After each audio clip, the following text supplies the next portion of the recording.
मित्रांनो नमस्कार. मी डॉक्टर शैलेंद्र देवाणकर. मित्रांनो, आखातामधला संघर्ष सुरू होऊन ऑलमोस्ट आता एक महिना होत आलेला आहे आणि ह्या संपूर्ण 4 आठवड्याच्या अनेक नकारात्मक आणि दुर्दैवी अशा अनेक घडामोडींनंतर एक अतिशय सकारात्मक बाब ही भारतासाठी घडलेली आहे. भारताला दिलासा देणारी बाब आहे आणि आजच ही महत्त्वाची बातमी पुढे आलेली आहे. इराणचे जे परराष्ट्र मंत्री आहेत अब्बास अरगाची यांनी एक महत्त्वपूर्ण घोषणा केली आहे आणि ती घोषणा भारताच्या दृष्टिकोनातून अतिशय महत्त्वपूर्ण आहे. त्यांनी 5 देशांना इराणचे मित्र देश म्हणून घोषित केलं आहे आणि यांनाच केवळ स्ट्रेट ऑफ हॉर्मुझ जी आहे, जी आता बंद पडलेली आहे, जिचं ब्लॉकेड इराणकडनं करण्यात आलेलं आहे, या स्ट्रेट ऑफ हॉर्मुझमधनं केवळ या 5 देशांचीच जी जहाजं आहेत, तेलानी भरलेली जहाजं आहेत, ही केवळ स्ट्रेट ऑफ हॉर्मुझमधनं सेफली सुरक्षित पद्धतीने पास होऊ शकतील. त्यांचंच फक्त तेलाचं ट्रान्सपोर्टेशन होऊ शकेल. अशा पद्धतीची अधिकृत घोषणा ही इराणच्या परराष्ट्र मंत्र्यांकडनं झालेली आहे आणि ही भारतासाठी महत्त्वाची आहे. आता हे 5 देश कोणते आहेत? तर यामध्ये रशियाचा प्रामुख्याने समावेश आहे, या चायनाचा समावेश आहे, याच्यामध्ये इराकचा समावेश आहे, भारताचा आहे आणि पाकिस्तानचा समावेश आहे. अर्थात ही 5ही देश जी आहेत ही ग्लोबल साऊथचा ज्याला म्हणून, जरी रशियाच्या बाबतीमध्ये अर्धा रशिया युरोपमध्ये जरी असला तरी बेसिकली ह्या सगळ्या देशांना ग्लोबल साऊथचाच एक भाग म्हणून मानलं जातं. ब्रिक्स असेल किंवा SCO असेल, या दोन्ही संघटना ज्या आहेत ह्या प्रामुख्याने रशियाच्या आणि चीनच्या पुढाकारानेच आलेल्या आहेत आणि आता ब्रिक्समध्ये इराण देखील सदस्य बनलेला आहे. या 5 देशांची जी जहाजं आहेत ही आता प्रामुख्याने स्ट्रेट ऑफ हॉर्मुझमधनं पास होणार आहेत आणि त्यांना जे तेल आणि नैसर्गिक गॅसचा जो सप्लाय प्रामुख्याने स्ट्रेट ऑफ हॉर्मुझच्या माध्यमातून होतो तो आता येत्या काळामध्ये सुरक्षित पद्धतीने होणार आहे. ही भारतासाठी केवळ मोठा दिलासा देणारी बाब नाही आहे, तर भारताच्या दृष्टिकोनातनं हा एक राजनैतिक विजय आहे, एक डिप्लोमॅटिक मास्टर स्ट्रोक आहे, असं आपल्याला याच्याकडे ह्या दृष्टिकोनातनं ह्या संपूर्ण घडामोडीकडे बघावं लागणार आहे. आणि याचं कारण पण तशाच पद्धतीने आहे की सध्याचं जे इतकं असुरक्षित वातावरण आहे, ज्यामध्ये इराण, अमेरिका आणि अमेरिकेचे मित्र देश असतील, विशेष म्हणजे युरोपियन देशांना देखील स्ट्रेट ऑफ हॉर्मुझमधनं कोणत्याही पद्धतीचे जहाजं या देशांचे पास ऑन होऊ देत नाही आहे, त्यांच्यावरती अटॅक्स केले जात आहेत आणि सगळ्यात महत्त्वाचं म्हणजे यामध्ये ह्या फ्रेंडली लिस्टमध्ये भारताचा समावेश होतो आहे. मित्रांनो, 28 फेब्रुवारीला हा संघर्ष सुरू झाला. अमेरिका आणि इस्रायल पुरस्कृत पहिला अटॅक हा इराणवरती झाला. त्यामध्ये पहिल्याच 24 तासामध्ये इराणचे सर्वोच्च धार्मिक नेते आयातुल्ला खामेनी यांचा मृत्यू झाला आणि त्यानंतर इराणकडनं जे रिटॅलिएशन केलं गेलं त्या रिटॅलिएशनचा एक भाग म्हणून, म्हणजे परत हल्ल्याचा एक भाग म्हणून त्यांनी स्ट्रेट ऑफ हॉर्मुझचं ब्लॉकेड केलं. स्ट्रेट ऑफ हॉर्मुझ हा एक स्ट्रॅटेजिकली अशा पद्धतीचा चोक पॉईंट आहे तेलाच्या ट्रान्सपोर्टेशनमध्ये आणि ज्याच्यामुळे जर तो ब्लॉकेड केला गेला किंवा बंद केला गेला तर तेलाचं जे ट्रान्सपोर्टेशन, जगाला जे तेल सप्लाय होतं, वेगवेगळ्या देशांना जे तेल सप्लाय होतं, त्याच्यापैकी ऑलमोस्ट 1/5 जे आहे सप्लाय जो आहे तो स्ट्रेट ऑफ हॉर्मुझमधनं होतो. अर्थात स्ट्रेट ऑफ हॉर्मुझ जे आहे हे पर्शियन गल्फ आणि गल्फ ऑफ ओमान याच्याशी निगडीत अशा स्वरूपाची अत्यंत निमुळती अशा प्रकारची समुद्रधुनी आहे. मी मागे माझ्या अनेक व्हिडिओजमधनं आपल्याला सांगितलं, स्ट्रेट ऑफ हॉर्मुझचं महत्त्व देखील आपल्याला सांगितलं आहे की तेलाचं जे एकूण ट्रान्सपोर्टेशन एशियन देशांना होतं, या ट्रान्सपोर्टेशनमध्ये 2 अतिशय महत्त्वाचे चोक पॉईंट्स आहेत. एक आहे स्ट्रेट ऑफ हॉर्मुझ आणि दुसरा आहे स्ट्रेट ऑफ तैवान. आणि हे दोन्ही पण जे स्ट्रेट किंवा समुद्रधुनी ज्याला मराठीमध्ये आपण म्हणतो, या दृष्टिकोनात महत्त्वाच्या आहेत की जपानपासून, म्हणजे जपान, साऊथ कोरियापासून दक्षिण पूर्व आशिया असेल, दक्षिण आशिया असेल, चीन आहे, या सगळ्या देशांना जो तेलाचा सप्लाय होतो, म्हणजे हा प्रामुख्याने जो रूट आहे हा पर्शियन गल्फ नंतर अरेबिक ओशन नंतर इंडियन ओशन नंतर साऊथ चायना सी नंतर वरती पॅसिफिक ओशन, अशा पद्धतीचा हा संपूर्ण प्रवास जो होतो आणि ज्याच्या माध्यमातून या 2 स्ट्रेटमधनं ही जहाजं पास ऑन होतात आणि ती करत आपल्याला साधारणतः जगाला किंवा एशियन देशांना प्रामुख्याने हा सप्लाय जो होतो त्या माध्यमातून होत असतो.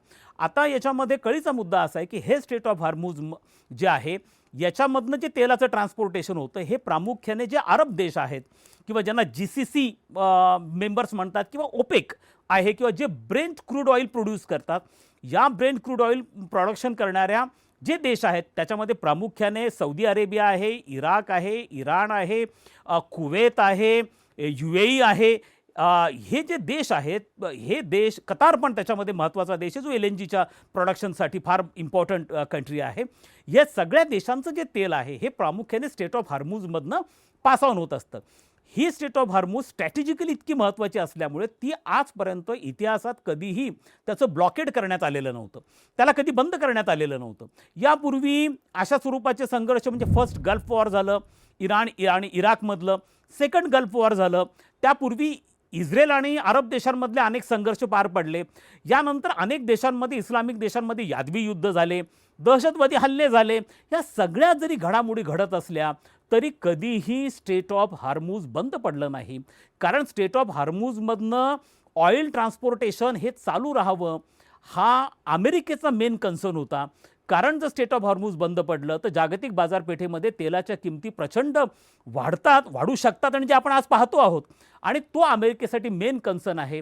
यामध्ये प्रामुख्याने अमेरिकेचा जो एक संपूर्ण यामधला जो कन्सर्न आहे, हा कन्सर्न असा आहे की अमेरिकेमधले त्या तेलाच्या किमती आहेत, पेट्रोल डिझेलच्या किमती, ह्या प्रामुख्याने ब्रेंट क्रूड ऑइल जो एक पद्धतीचा ऑइलच्या किंमत ठरवण्याचा, तेलाची किंमत ठरवण्याचा एक बेंचमार्क आहे ब्रेंट क्रूड ऑइल, याच्याशी निगडीत अमेरिकेचं देशांतर्गत तेलाच्या किमती याच्याशी निगडीत आहेत.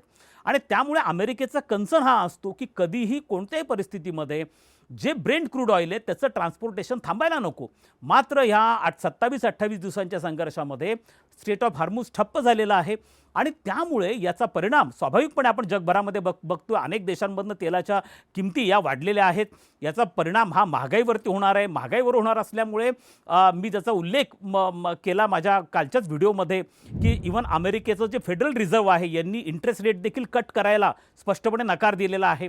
त्यांच्या 2 बैठका पार पडल्या ह्या महिन्यामध्ये, मार्च महिन्यामध्ये, पण दोन्हीमध्ये अमेरिकेच्या फेडरल रिझर्व्हनी कोणत्याही पद्धतीने इंटरेस्ट कट डाऊन केलेले नाही आहेत. ह्या सगळ्या गोष्टी आहे की महागाईला काउंटर करण्यासाठी, आणि महागाई वाढण्याची शक्यता फार जास्त आहे. कारण तेलाच्या किमती ह्या साधारणतः $70वरनं $120 पर्यंत ब्रेंट क्रूड ऑइलच्या किमती पोहोचलेल्या आहेत. आणि म्हणूनच अमेरिकेने रशियन तेलावरती जे आर्थिक निर्बंध टाकले होते ते उठवले, इराणच्या तेलावरती जे आर्थिक निर्बंध टाकले होते ते पण उठवले, कारण तेलाच्या किमती वाढू नयेत. आणि ह्या सगळ्या अतिशय कठीण परिस्थितीमध्ये विशेष करून भारताच्या दृष्टिकोनातून जर आपण विचार केला तर आपल्याला ह्या संपूर्ण संघर्षामध्ये आपले जे 2 मेन कन्सर्न आहेत त्यातला पहिला कन्सर्न जो आहे तो प्रामुख्याने आपलं जे तेल, आपण भारत आपल्या गरजेच्या 88% तेल हे आयातीच्या माध्यमातून आपली गरज भागवतो आणि त्यापैकी 40% जे आहे ते ऑलमोस्ट गल्फ नेशनकडनं येतं, ज्याच्यात ते प्रामुख्याने स्ट्रेट ऑफ हार्मुझमधनं येतं. विशेष म्हणजे भारताचा जो LNGचा सप्लाय आहे जो प्रामुख्याने कतारकडनं येतो, ऑलमोस्ट आपला 60-70% LNGचा जो सप्लाय आहे तो स्ट्रेट ऑफ हार्मुझमधनं येतो. तर भारतासाठी हा कन्सर्न होता की जरी आपल्याकडे साठा हा जवळपास 74-75 दिवसांचा तेलाचा साठा असला आणि आत्ता सध्या तरी कोणत्याही प्रकारची पॅनिक सिच्युएशन भारतामध्ये नसली तरी भविष्यामध्ये जर हा ब्लॉकेड कंटिन्यू राहिला तर भारताच्या चिंता निश्चितपणे वाढू शकत होत्या. मात्र आता इराणने अशा प्रकारचा दिलासा दिल्यामुळे भारताला आता या दृष्टिकोनातून पण बघावं लागेल. आणि दुसरं, या संपूर्ण संघर्षामध्ये ज्या पद्धतीचं स्ट्रॅटेजिक पेशन्स ज्याला म्हणतो मी, सामरिक संयम हा भारताने प्रामुख्याने बाळगलेला आहे. मी तुम्हाला मागे पण सांगितलं होतं की भारत हा एकमेव असा देश आहे की जो एकाच वेळेला शियापंथी आणि सुन्नीपंथीय देशांबरोबर समान संबंध ठेवतो. भारत हा एकमेव असा देश आहे की जो इस्रायल आणि पॅलेस्टाईनबरोबर समान संबंध ठेवतो. हा एकमेव असा देश आहे की जो अमेरिका आणि रशियाबरोबर पण समान संबंध ठेवतो. रशिया आणि युक्रेनबरोबर पण समान संबंध ठेवतो. तो प्रकार चीनच्या बाबतीत नाही आहे, तो प्रकार अमेरिकेच्या बाबतीत नाही आहे, किंबहुना तो प्रकार रशियाच्या बाबतीमध्ये पण नाही आहे. म्हणून भारताचा ह्या संपूर्ण याच्याकडे जो अप्रोच होता हा प्रामुख्याने संघर्ष शांततेच्या माध्यमातून सुटावा, जगामधलं तेलाचा सप्लाय कंटिन्यू राहावा, या प्रकारचं भारताचं देखील इंटरेस्ट होता. मात्र आता ह्या 5 देशांना अलाउड केल्यामुळे या एकूणच भारताची जी लुक वेस्ट पॉलिसी आहे, जसं आपण आपल्या पूर्वेकडच्या देशांबरोबर संबंध सुधारण्यासाठी भारताने लुक ईस्ट पॉलिसी, जी आता ॲक्ट ईस्ट म्हणून ओळखली जाते, ते धोरण स्वीकारलं. आणि तसंच आता इस्लामिक देशांबरोबर आपले संबंध घनिष्ठ करण्यासाठी आपण ज्या लुक वेस्ट पॉलिसीचा स्वीकार केला आहे, मी निश्चितपणे ह्या संपूर्ण म्हणजे इराणनी हा जो निर्णय घेतलेला आहे, इराणच्या परराष्ट्र मंत्र्यांनी जी घोषणा केलेली आहे की आम्ही 5 देशांना फ्रेंडली नेशन म्हणून घोषित करतो, हे होस्टाईल नेशन नाही आहेत, हे फ्रेंडली नेशन्स आहेत आणि यांचे प्रामुख्याने तेल असेल किंवा LNG असेल यांची जहाजं सेफली आता स्ट्रेट ऑफ हार्मुझमधनं पास ऑन होतील. त्यामुळे भारतामध्ये जे साधारणतः 3-4 महिन्यानंतर कदाचित हा स्टेट ऑफ हार्मुजचा ब्लॉकेड कंटिन्यू राहिला तर काही समस्या निर्माण होऊ शकल्या असत्या. आता त्याही समस्या निर्माण होणार नाही. त्यामुळे निश्चितपणे भारतासाठी मोठा दिलासा देणारी ही बाब आहे. हा भारताचा एक डिप्लोमॅटिक मास्टर स्ट्रोक आहे. मी भारताला एक राजनैतिक विजय म्हणून या संपूर्ण घडामोडीकडे पाहतो.